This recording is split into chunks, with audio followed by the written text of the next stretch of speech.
Hello dear student, बहुत बहुत स्वागत अपने YouTube channel commerce with Sanjeev sir में। और आज हम लोग डिस्कस करेंगे महात्मा ज्योतिबा फुले रोहिलखंड यूनिवर्सिटी बरेली के जो वित्तीय लेखांकन है उसके नए सिलेबस का। ओके, अगर अभी तक आपने सिलेबस नहीं देखा जरूर देख लीजिएगा, क्योंकि उत्तर प्रदेश की सभी यूनिवर्सिटियों का सिलेबस एक जैसा हो गया है ये बोला जा रहा है। लेकिन हर यूनिवर्सिटी ने क्या हुआ है कि बीकॉम पार्ट 1 के सेकंड सेमेस्टर में जो आपका वित्तीय लेखांकन है, फाइनेंशियल अकाउंटिंग है, उसके सिलेबस को अपने हिसाब से सेट किया हुआ है।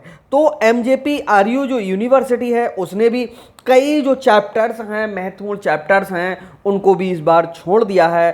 तो हमें क्या क्या पढ़ना है, क्या क्या स्टडी करना है, ये ज़रूर देखना है। तो आज हम लोग बात करेंगे एमजेपी रोहिलखंड यूनिवर्सिटी बरेली के और वित्तीय लेखांकन का जो नया सिलेबस है उसकी हम बात करेंगे। और सभी जो हमारे स्टूडेंट्स हैं उनका मोस्ट वेलकम, और उन बीकॉम के जो स्टूडेंट्स हैं उनके लिए सबसे अच्छा YouTube channel commerce with Sanjeev sir पर आपको आपकी यूनिवर्सिटी का पूरा जो कोर्स है वो अपलोडेड मिलेगा, और इनके जो नोट्स हैं वो भी आपको हमारे माध्यम से मिल जाएंगे। तो आप सबसे पहले जाइए यूट्यूब में सर्च करिए कॉमर्स विद संजीव सर, और उस चैनल की प्लेलिस्ट में जाइए और वित्तीय लेखांकन का जो भी पूरा आपका पाठ्यक्रम है मोस्टली अपलोडेड है। धीरे धीरे जो कुछ कम हुआ है वो अपलोडेड हो रहा है, और यूपी की अन्य यूनिवर्सिटी से अलग है एमजेपी आरयू का सिलेबस। एक बार जरूर देख लें कि कहीं आप गलती तो नहीं कर रहे। गलती यही कर रहे होंगे कि जो नई बुक्स आई हैं तो उनमें तो जो चैप्टर्स हटे हैं उनको हटा दिया गया है, लेकिन जो पुरानी बुक्स हैं उनमें ऑलरेडी पुराने चैप्टर्स शो कर रहे हैं। तो आओ समझाते हैं कि कौन कौन से चैप्टर्स की अब हमें तैयारी करनी है। ये प्यारे बच्चों, हम अपने सिलेबस पे आ चुके हैं। प्रोग्राम है बीकॉम और ईयर है फर्स्ट, सेमेस्टर है सेकेंड, और सब्जेक्ट हमारे कॉमर्स के अंतर्गत आता है कौन सा अकाउंटिंग आता है, फाइनेंशियल अकाउंटिंग। अब इस फाइनेंशियल अकाउंटिंग के सिलेबस की हम बात करेंगे, ठीक है। इसको क्रेडिट 4 मिलेंगे। ये आपका जो रिजल्ट तैयार होगा उसमें काम में आने वाली चीज़ें हैं। और जो कोर कंपलसरी इलेक्टिव ग्रुप है तो वो बता दें कंपलसरी है। और जो मिनिमम पासिंग मार्क्स की हम बात करेंगे तो वो आपके सब्जेक्ट के हिसाब से होंगे। और यहाँ पर मैं बताऊँ 70 जो मार्क्स हैं उतने 70 का आपका ये एग्ज़ाम होगा, 70 नंबर का आपका पेपर होगा। तो आइए समझाते हैं कि आपको तैयार क्या क्या करना है, यानी सिलेबस में आपके अब क्या क्या है।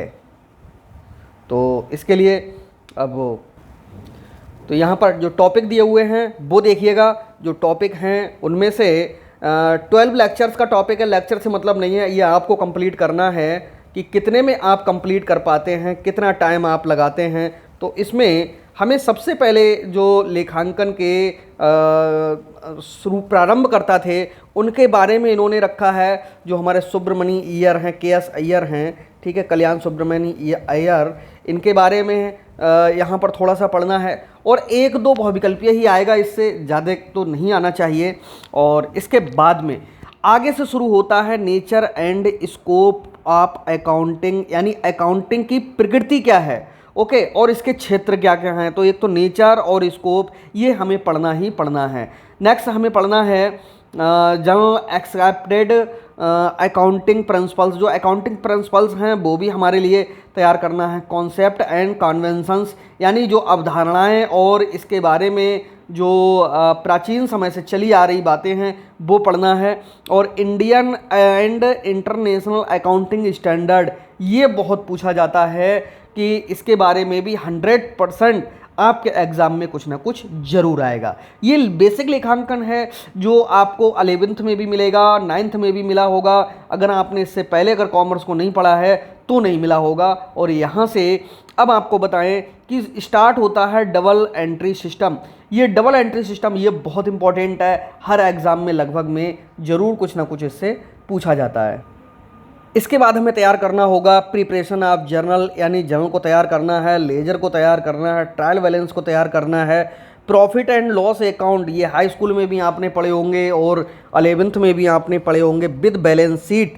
एक न्यूमेरिकल यहाँ से अब आने के पूरे चांसेस बनते हैं।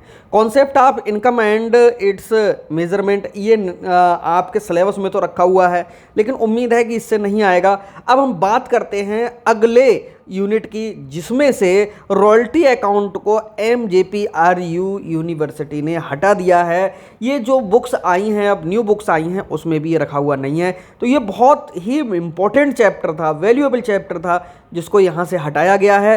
तो ये अब आपको तैयार पहले नहीं करना है। अगर इसकी आप जानकारी रखना चाहते हो तो इसके लिए अलग से पढ़ सकते हो, लेकिन जब बुक्स में हटाया गया है तो इसका मतलब है कि आपके सिलेबस से ये हटा हुआ है। जो MJPRU की जो बुक्स हैं उनमें अब रॉयल्टी अकाउंट का जो चैप्टर है वो नहीं है। ओके, अब अगला हायर परचेज जो अकाउंट है वो 100% आपको कुछ ना कुछ इसमें से ज़रूर मिलेगा। इसको बहुत अच्छे से तैयार कीजिएगा, क्योंकि ये जो चैप्टर है हायर परचेज सिस्टम, ये काफ़ी इम्पोर्टेंट है और इससे न्यूमेरिकल भी आने की संभावना पूरी बनी हुई है हायर परचेज में।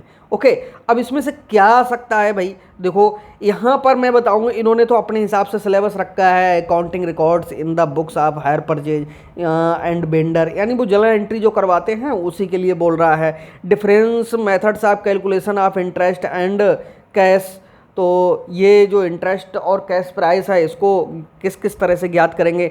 Maintenance of suspense account, payment of premium and, देखो इसमें सीधे सीधे मैं बताऊं, हिंदी में अगर समझोगे तो अकाउंट बनाना सीखना है और जर्नल एंट्री सीखनी है, इस चैप्टर की थ्योरी देखनी है। और ये हमारे चैनल पे आपको बहुत ही इजीली और एकदम सिस्टम से आपको मिल जाएगी। अगर इसके नोट्स चाहिए तो हम ऑफिस का नंबर दे देते हैं 97 198 और 3 बार 1 और 01, ये हमारे ऑफिस का नंबर है।